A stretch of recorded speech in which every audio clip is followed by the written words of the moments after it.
오늘 하나님 말씀은 출애굽기 21장 12절부터 36절까지 말씀입니다. 어떻게 공정한 사회를 만들 수 있을까 질문해 보았습니다. 우리 세대의 가치는 공정인 것 같습니다. 공평과 정의, 공의와 정의를 합친 개념이지요. 하버드 대학 마이클 샌델 교수도 공정하다는 착각으로 많은 사람의 관심을 끌었습니다. 그러나 공정에 대해 가장 관심이 많으시는 분은 성경의 여호와 하나님이십니다.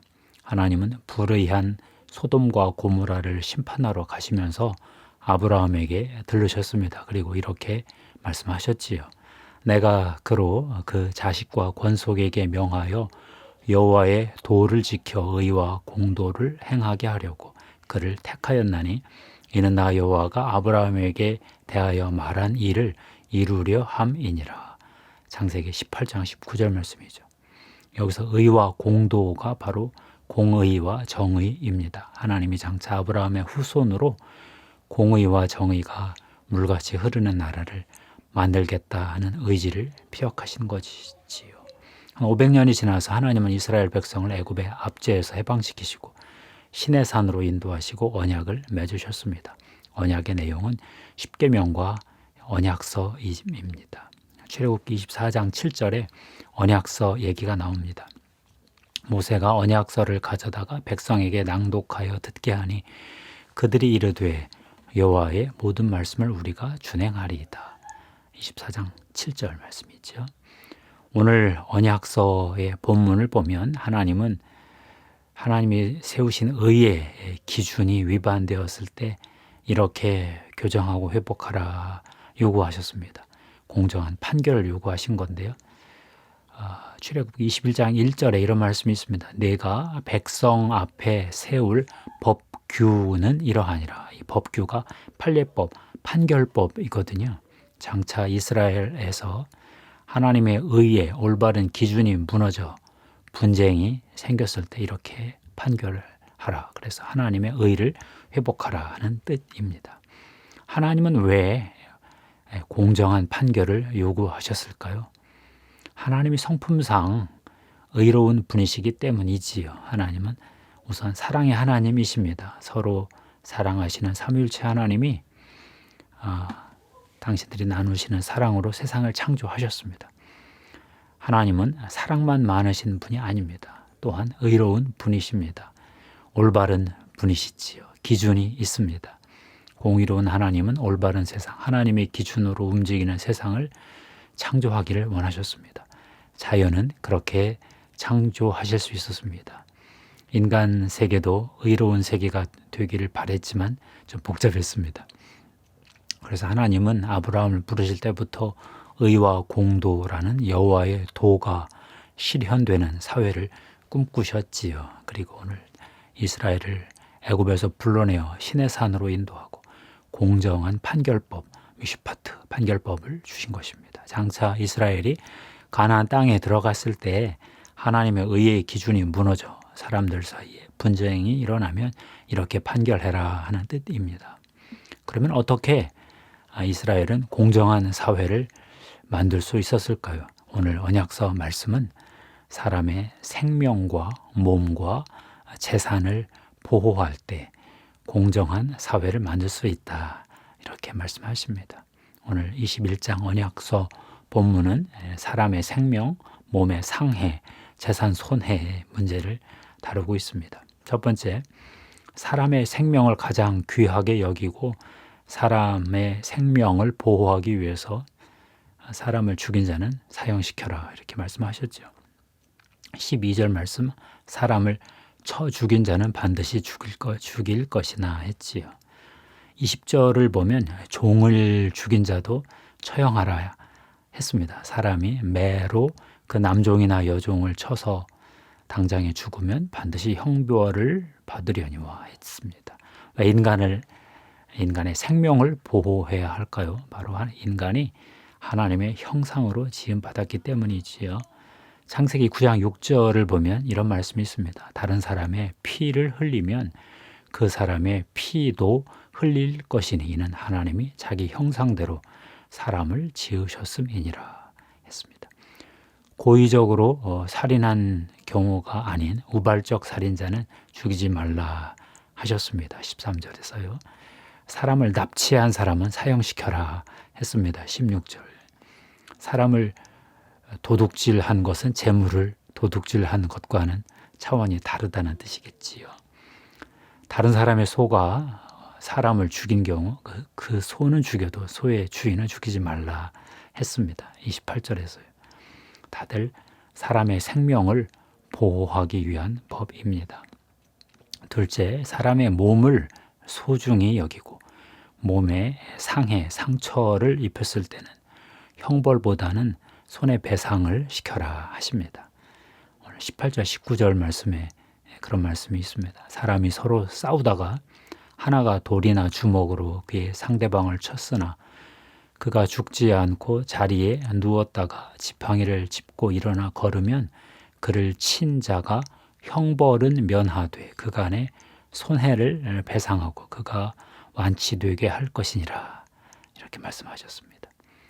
몸에 상해를 입은 경우에도 당한 만큼만 비례적으로 처벌하라 하셨습니다. 바로 동해 복수법이라는 건데요.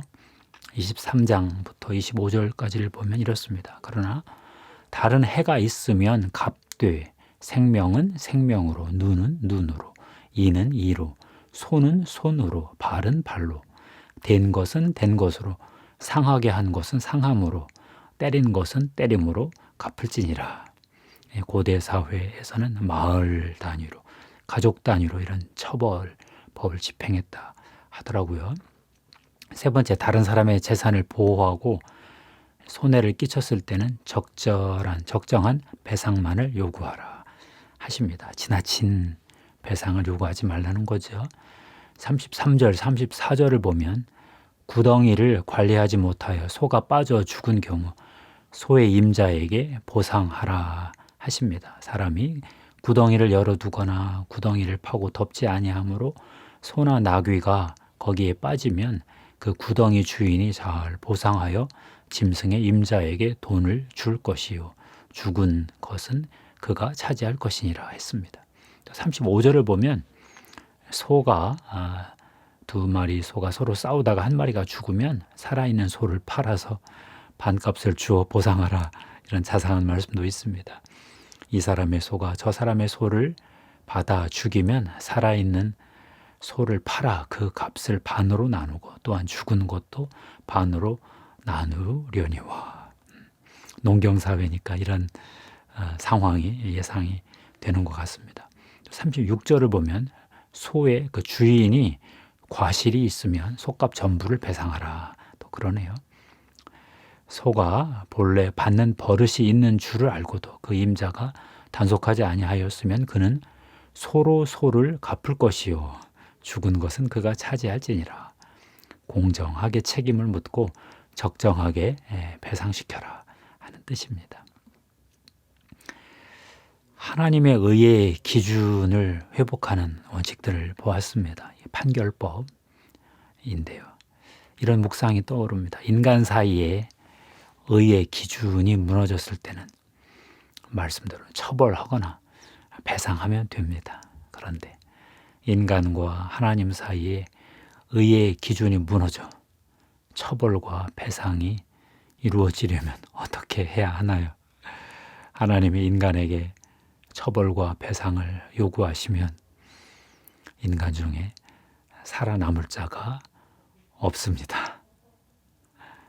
그래서 하나님이 오늘 출애굽기 말씀을 앞뒤를 보면 제사 제도를 만드셨지요. 인간이 이거 다 해결 못한다. 죄를 배상을 못할 어떤 그런 처지가 있다. 그러면 희생 제물로 제사를 드려라. 너희들의 피값을 취하는 대신에 동물들의 피값으로 대신 받겠다. 상징이죠. 이만큼 죄가 무섭다. 너희들 다 죽일 수 없어서 살려두는데 그래도 죄는 죄인 것이다. 그렇게 의미 체계를 만들어 두셨습니다. 결국 이것도 안 되니까 신약에 오면 하나님의 아들 예수 그리스도가 십자가에서 온 인류의 죄값으로 희생 제물로 제사를 대신하셨습니다. 대제사장, 인류 전체의 총 대제사장으로서 본인이 또 희생 제물도 되시고 그렇게 하나님의 의의 기준을 맞추신 거죠. 하나님이 사랑만 많으신 것이 아니라 의로우신 분이라는 것, 이것이 참 인간을 참 숙연하게 합니다. 인간은 정의를 추구합니다. 그렇지만 정의에는 한계가 많습니다. 불의의 정의를 요구해서 배상을 치르게 한다고 하더라도 그 불의가 다 해소되지 않습니다. 약간의 회복은 되지만 상대적으로 약간의 보상은 되지만 다 회복할 수가 없습니다. 이미 지나갔고 엎질러진 불이고 죽을 사람은 다 죽었고. 그럴 때 우리는 은혜의 문을 바라봅니다. 누군가 은혜를 베풀어야 하지요. 인간 중에 은혜를 베풀 자가 없어서 하나님이 인간에게 은혜를 베풀기로 하셨습니다. 하나님의 아들 예수 그리스도를 통해서 죄를 용서하는 은혜를 베풀기도 하시고 인간의 수고를 넘어 축복의 은혜를 베풀기로 하신 거지요. 하나님과 예수 그리스도가 먼저 정의가 아니라 불의로운 은혜, 부당한 은혜를, 갚을 수 없는 은혜를, 받을 수 없는 은혜를 베풀어 주셨습니다. 그 은혜를 받은 그리스도인도 세상 사람들에게 갚을 수 없는 부당한 그런 은혜를 베풀어야 할 그런 처지죠. 하나님의 그 역할을 너희 그리스도인들이 좀 대신 감당해 줬으면 좋겠다. 사탄은 불의를 주장하고 인간은 정의를 추구해서 회복하려고 하고 하나님은 은혜를 베푸신다. 새 왕국을 묵상하며 깨달은 진리입니다. 우리 성도들, 모든 그리스도인들, 하나님이 정의를 요구하시다가 결국 은혜를 베풀 수밖에 없었다는 성경의 거대 서사 이야기에 집중합시다. 그렇지만 하나님은 은혜를 통해서 불의를 다 묵살하는 게 아니라 은혜를 통해서 정의를 회복하고 정의로 해결이 안 되는 건 또 은혜로 덮고 그러고 싶으셨던 것 같습니다. 기도하겠습니다. 하나님 감사합니다.